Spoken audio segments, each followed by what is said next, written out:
Американец выучил казахский на песнях группы 91.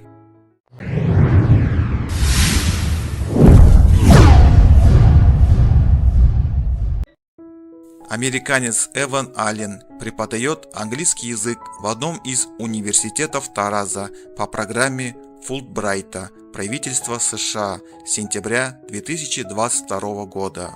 Он узнал о группе 91, когда искал ресурсы для изучения казахского языка.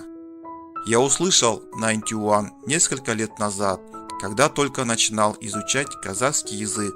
Поскольку я не знаю русского языка, трудно найти ресурсы для изучения казахского. Я был очень рад, когда узнал больше об этой группе, говорит американец. Эван знает наизусть слова почти всех песен группы 91 и заботится о произношении каждого слова.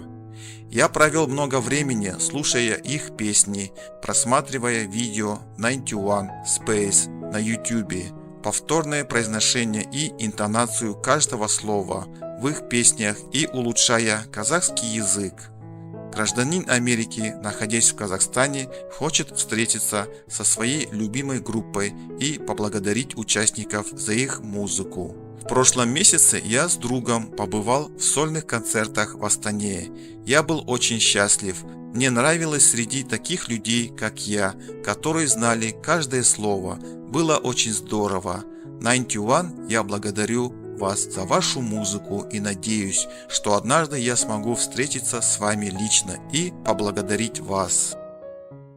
Сүйемін туған тілді анам тілін, бесікте жатқанымда ақ берген білім, шыр етіп жерге түскен минутыммен, құлағыма сіңірген таныс үнім. Сол тілмен шеше мені әлдилеген, еркелеткен құлыным жаным деген. Сол тілменен бірінші білгізілген, ана деген сүйгендік сөз әмменен. Қылжықтап алып қашып құрбы бөркін, сол тілменен ойнадым далада еркін. Сол тілменен бірінші сыртқа шығып, өмірде ең далада ұққан көркім. Сұлтан Махмұд Торайғыров.